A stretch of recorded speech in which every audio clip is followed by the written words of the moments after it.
গোলাঘাটৰ ৰাজ্য কপোৱা অস্ত্ৰোপচাৰ কাণ্ডত প্ৰাণ হেৰুওৱা জুস্মিতাৰ কচুপথাৰৰ বাসগৃহত উপস্থিত ৩৬টা জাতীয় সংগঠনৰ প্ৰতিনিধি। সমগ্ৰ ঘটনা আৰু চিকিৎসকৰ অৱহেলা তথা বিষয়টোৰ তদন্তৰ ওপৰত বিতং আলোচনা পৰিয়াল আৰু সংগঠনৰ। ভুক্তভোগী পৰিয়ালটোক ন্যায় প্ৰদানৰ ক্ষেত্ৰত সকলো ধৰণৰ সহযোগিতাৰ আশ্বাস সংগঠনৰ। গোলাঘাট জিলা প্ৰশাসনে ঘটনাটোৰ তদন্তৰ বাবে গঠন কৰি দিয়া কমিটিৰ সদস্য জ্যেষ্ঠ চিকিৎসক ৰূপম দুৱাৰাৰ স্থিতিক লৈ প্ৰশ্ন কৃষক মুক্তিৰ সাধাৰণ সম্পাদক বিদ্যুৎ শইকীয়াৰ। গোলাঘাটৰ চিকিৎসক তদন্ত কমিটিত থাকিলে সহকৰ্মীৰ অভিযুক্ত চিকিৎসক ভাস্কৰ হাজৰিকাক ৰক্ষণাবেক্ষণ দিয়াৰ চেষ্টা চলাব বুলি গুৰুতৰ অভিযোগ কৃষক মুক্তিৰ নেতাগৰাকীৰ। তাৰ পৰিৱৰ্তে গুৱাহাটী চিকিৎসা মহাবিদ্যালয় অথবা অন্য স্থানৰ জ্যেষ্ঠ নিৰপেক্ষ চিকিৎসক তথা অধ্যাপকক তদন্তৰ দায়িত্ব দিয়াৰ আহ্বান। সমগ্ৰ প্ৰক্ৰিয়াটোত মুখ্যমন্ত্ৰীৰ হস্তক্ষেপ দাবী বিদ্যুৎ শইকীয়াৰ। তদন্ত প্ৰক্ৰিয়া আশুৱাহপূৰ্ণভাৱে আগবাঢ়িলে আগন্তুক দিনত জংগী আন্দোলনৰ হুংকাৰ প্ৰদান। যোৰহাট চিকিৎসা মহাবিদ্যালয়ৰ অধীক্ষক মানৱজ্যোতি গোহাঁইকো তদন্তৰ আওতালৈ অনাৰ দাবী আটাচুৰ প্ৰতিনিধিৰ। News desk Golaghat diary. আমি আচলতে আমাৰ গোলাঘাটৰ ৩০টাকৈ জাতীয় জনগোষ্ঠীয় সংগঠনৰ ঐক্য মঞ্চই প্ৰথম দিনটোৰ পৰাই এই জুস্মিতাৰ ন্যায়ৰ দাবীত আমি প্ৰতিবাদ সাব্যস্ত কৰি আহিছোঁ।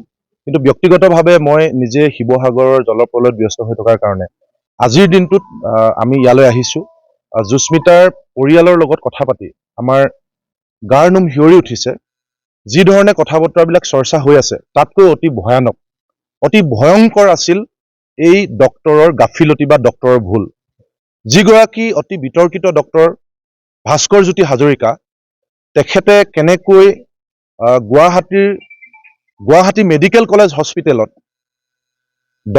জ্যেষ্ঠ ডক্টৰৰ নিৰীক্ষণত থকা জুস্মিতা বৰাক 18 জুলাই তাৰিখে ঘৰলৈ তাই দুৰ্বল হৈ থকাৰ কাৰণে পুষ্টিকৰ খাদ্য বা কিছু ধৰণে মেডিচিন দি পঠাইছিল যে অলপ সুস্থ কৰি 4 আগষ্টত গুৱাহাটীত অপাৰেশ্যন কৰাৰ কথা আছিল পেংক্ৰিয়াছ ষ্টনৰ। আপোনালোকে সকলোৱে জানে, ইতিমধ্যে প্ৰচাৰ হৈছে।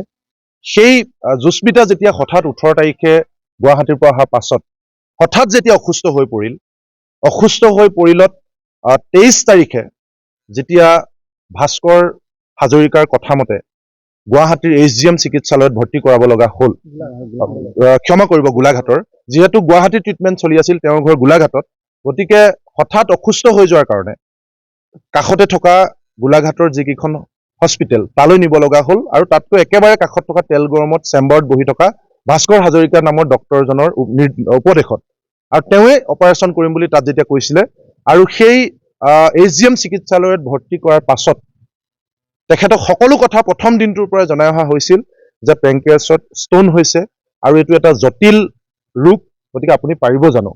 এই কথা বতৰাবিলাক পৰিয়ালৰ পৰা সোধাৰ পাছতো তেখেতে মই পাৰিম, মই এনেকুৱা অপাৰেশ্যন কৰোঁ বুলি কৈ যিজন ডক্টৰ সেই বিভাগৰ নাছিল বুলি আমি ইতিমধ্যে গম পাইছোঁ, তেখেতে অধিক ৰিস্ক লৈ যিটো তেওঁ ল'ব নালাগিছিল। কি কাৰণে তেওঁ এই গোটেই কামটো কৰিলে, তেওঁ নিজে নোৱাৰা কাম এটা কিয় তেওঁ দায়িত্ব লৈ কৰিছিলে, যাৰ কাৰণে এতিয়া যেতিয়া একেবাৰে শেষ মুমূৰ্ষ অৱস্থাত সেই ভাস্কৰ জ্যোতি হাজৰিকাই নিজে ফচাৰ ভয়ত পৰিয়ালক হেঁচা দি যেতিয়া যোৰহাট মেডিকেল কলেজলৈ নিবলৈ বাধ্য কৰিছিল। আমি এতিয়া পৰিয়ালৰ পৰা জানিব পাৰিছোঁ যে যোৰহাট মেডিকেল কলেজৰ ছুপাৰিণ্টেণ্ডেণ্ট মানৱ গোহাঁই ডাঙৰীয়াই তেওঁ এইটো ৰিফিউজ কৰিছিল যে আমাৰ ইয়ালৈ আনিব নালাগে, এইটো ইমান বেয়া অৱস্থালৈকে গুচি যোৱাৰ পিছত আমি একো কৰিব নোৱাৰিম, তুমি অপাৰেশ্যন কৰিছিলা, তুমিয়ে ৰিস্ক লোৱা বুলি কৈছিল বুলি আমি পৰিয়ালৰ পৰা জানিব পাৰিছোঁ। তাৰ পাছতো যেতিয়া ভাস্কৰ হাজৰিকাৰ অনুৰোধত তালৈ লৈ গৈছিল, লৈ যোৱাৰ পিছত তাত ডক্টৰে চায়ো তাতে কৈছিল যে এইটো বহুত ডাঙৰ ভুল আৰু আমি জনামতে এটেণ্ডেণ্টক কিছু আভাসো দিছিল যে এইটো ডক্টৰ ভুলৰ কাৰণে হ'ব পাৰে বুলি। গতিকে গোটেই কথাখিনি স্পষ্ট হৈ আছে। সেইকাৰণে যেতিয়া এই ধৰণে ডক্টৰৰ ভুলৰ কাৰণে মৃত্যু হোৱা বুলি ইতিমধ্যে আমি সকলোৱে গম পাইছোঁ, গতিকে এই গোটেই বিষয়টো না আপোনালোক ডক্টৰ, না আমি ডক্টৰ, না গোলাঘাটৰ DC ডক্টৰ, না যাক দায়িত্ব দিছে ADC তেওঁ ডক্টৰ, গতিকে এই গোটেই বিষয়টো পুংখানুপুংখভাৱে প্ৰকৃততে কিনো হৈছিল, ডক্টৰৰ কোনখিনিত ভুল হৈছিল, কি কাৰণে এনেকৈ এগৰাকী ছাত্ৰীৰ মৃত্যুবৰণ কৰিব লগা হ'ল, গোটেই বিষয়টো মানে ব্লেক এণ্ড হোৱাইটকে ৰাজহুৱা হ'ব বুলি আমি আশা কৰি আছিলোঁ এই কমিটিখনৰ জৰিয়তে, যিখন তদন্ত সমিতি বনাই দিছিল। কিন্তু অতি দুৰ্ভাগ্যজনক কথা, আমি প্ৰথমৰ পৰাই আমাৰ এটা সন্দেহ হৈ আছিল যে এগৰাকী ADC আৰু দুগৰাকীকৈ সহকৰ্মী চিকিৎসকক তাত তদন্ত কৰিবলৈ দিয়া হৈছে। প্ৰথম অৱস্থাত গোলাঘাট জিলা আয়ুক্ত মহোদয়ে তদন্ত কমিটিখন ৰাজহুৱা কৰিব বিচৰা নাছিল, কিন্তু আমি জানিব বিচাৰিলে তেখেতে যেতিয়া ৰাজহুৱা কৰি ক'লে আমি দেখিলোঁ যে দুগৰাকী সহকৰ্মী চিকিৎসকক দিয়া হৈছে। অভিযুক্ত ভাস্কৰ হাজৰিকা যি এগৰাকী ডক্টৰ আৰু তেখেতৰে সহকৰ্মী ডক্টৰ ৰূপম দুৱাৰা আৰু কোনোবা এজনক দিয়া হৈছে। গতিকে আমি আশংকা কৰা ধৰণে স্বাভাৱিকভাৱে যোৱাকালিৰ দিনটোত ৰূপম দুৱাৰা তদন্তকাৰী এগৰাকী ডক্টৰ সদস্য বোৰ্ডখনৰ কমিটিখনৰ তেওঁ আহি পৰিয়ালৰ ওচৰত সুধিলে। পৰিয়ালে সকলো কথা বিৱৰি কোৱাৰ পাছত আজিৰ দিনটোত আমি জানিব পাৰিছোঁ আমাক তেওঁ আঁতৰি আহিছে, তেওঁ ৰিজাইন দিছে বুলি শুনিছোঁ কমিটিৰ পৰা। গতিকে ইয়াতে বহু আভাস পোৱা গৈছে, আমাৰ সন্দেহ অধিক ঘনীভূত হৈছে। এগৰাকী কমিটিৰ সদস্যই সকলোবিলাক কথা জানি বুজি পৰিয়ালৰ লগত কানেক্ট হোৱাৰ পিছত, তথ্যখিনি লোৱাৰ পিছত কি কাৰণে তেওঁ কমিটিৰ পৰা আঁতৰি দিছে? মানে তেওঁ বিবেক দংশনত ভুগিছে, নে তেওঁ নিজে বাচিব বিচাৰিছে, নে সহকৰ্মী ডক্টৰজনক বচাব বিচাৰিছে? গোটেই কথাখিনিক লৈ আজিৰ দিনটোত একেবাৰে তদন্ত প্ৰক্ৰিয়াত লৈ আমি সন্তুষ্ট নহয়। নিশ্চিতভাৱে আমি যিটো ৰেহৰূপ দেখিছোঁ, এইটো তদন্তৰ এই পৰ্যায়ৰ তদন্তই কেতিয়াও দুস্মিতা বৰাক ন্যায় দিয়াব নোৱাৰে। পৰিয়ালৰো একে কথা, আমাৰো একে কথা। গতিকে আমি মুখ্যমন্ত্ৰী ডাঙৰীয়াক আহ্বান জনাইছোঁ আপোনালোকৰ জৰিয়তে যে এগৰাকী ছাত্ৰী, ফুলকুমলীয়া ছাত্ৰী চিকিৎসকৰ ভুলৰ কাৰণে মৃত্যু হোৱা বুলি এতিয়া আমি সকলোৱে অনুমান কৰিছোঁ আৰু প্ৰায় নিশ্চিত হৈছোঁ। গতিকে এই গোটেই কথাটো আইনগতভাৱে খুব তথ্যগতভাৱে প্ৰমাণ হ'বৰ কাৰণে যিখন কমিটিলৈ আশা কৰি আছিলোঁ সকলো, সেই কমিটিখনৰ ওপৰত আমাৰ সন্দেহ উপজিছে। গতিকে গুৱাহাটী, যোৰহাট বা ডিব্ৰুগড়ৰ অন্তত পক্ষে মেডিকেল কলেজৰ ছিনিয়ৰ প্ৰফেচাৰ বা অধ্যাপকৰ জৰিয়তে এখন তদন্ত কমিটি গঠন কৰক, য'ত এগৰাকী ৰিটায়াৰ্ড জাজ পৰ্যায়ৰ ন্যায়িক ব্যক্তিও থাকক, যাতে কোনো ধৰণৰ পানী নহৰকাকৈ তদন্তটো হ'ব পাৰে। সেই পৰ্যায়ৰ তদন্ত কমিটি এখন গঠন কৰি জুস্মিতাক ন্যায় দিয়াবৰ কাৰণে আমি মুখ্যমন্ত্ৰী আৰু স্বাস্থ্যমন্ত্ৰীৰ হস্তক্ষেপ দাবী কৰিছোঁ। আমি এইকেইদিন যিদিনা ঘটনাটো সংঘটিত হ'ল তাৰ পিছৰ পৰা যেতিয়া আমি গম পালোঁ, তাৰপিছত আমি গোলাঘাটত বিভিন্ন সময়ত আমি থানাতে হওক বা আমি লাগি আছিলোঁ। কিন্তু আজি আমি তিৰোতা সংগঠন কৃষক সমিতিকে আদি কৰি তিৰোতা 30টা সংগঠন জাতীয় সংগঠন আমি এই সুস্মিতা বৰা ঘৰলৈ আহিলোঁ। ঘৰলৈ আহি আচলতে পৰিৱেশ দেখি আৰু তেওঁলোকৰ যিখিনি ভাষ্য আমি শুনিলোঁ, আমি ইভাগেতো আমি লগতে আছিলোঁ, কিন্তু আজি যেনেদৰে ভাষ্যখিনি শুনিলোঁ, ভাষ্যখিনি আমি শুনি আচলতে আমি নিজেই আশ্বস্ত হ'ব পৰা নাই। তাতকৈ ডাঙৰ কথাটো হ'ল কি,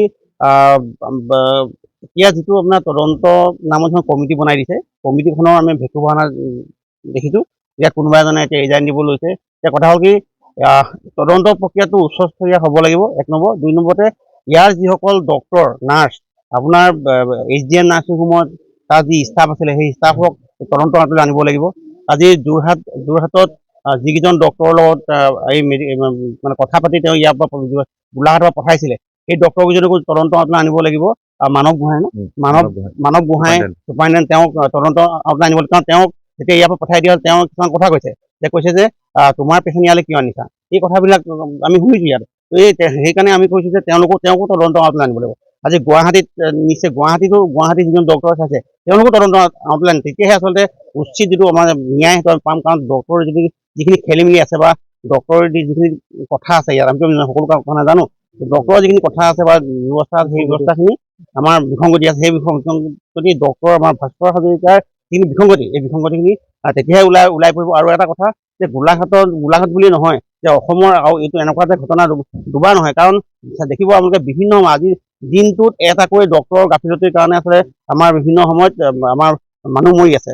আৰু বহুত মানুহে আচলতে নজনাকৈ কিছুমান বস্তু ঈশ্বৰকে মানে ধিয়াই বহুত মানুহ তেনেকুৱা মানে মৰিছে আৰু ঘৰলৈ লৈ আহিছে। কিন্তু কথা হ'ল কি, এই ডক্টৰবিলাকক আমি ভগৱান বুলি ক'লে নহয়, কিন্তু সেই ডক্টৰে আচলতে বিভিন্ন সময়ত মানুহক যেনেদৰে আচলতে ট্ৰিটমেণ্ট কৰিব লাগে আৰু যিখিনি জানে, সেই জনাতকৈ নজনা কাম কিছুমান কৰাৰ কাৰণে আজি এই ভাস্কৰ হাজৰিকা লেখীয়া যিটো কাম নজনা কাম এটা কৰাৰ কাৰণে আজি এজনী ছোৱালী মানে মেধাৱী ছোৱালী হত্যা কৰিলে তেওঁ। আৰু আমি তেওঁক অতি শীঘ্ৰে এই ভাস্কৰ হাজৰিকা লগতে HDM যিখন নাৰ্ছিং হোম, এই নাৰ্ছিং হোমখনক অতি শীঘ্ৰে আচলতে HDM নাৰ্ছিং হোমখনৰ যি আচলতে লাইচেঞ্চ কেঞ্চেল কৰিব লাগে আৰু চিজ কৰিব লাগে। আৰু লগতে এই ভাস্কৰ হাজৰিকা নামৰ যি ডক্টৰ অতি সোনকালে তদন্ত কৰি তেওঁক যিখন ডক্টৰৰ লাইচেঞ্চ সেইখন কেঞ্চেল কৰিবলৈ আমি দাবী জনাইছোঁ।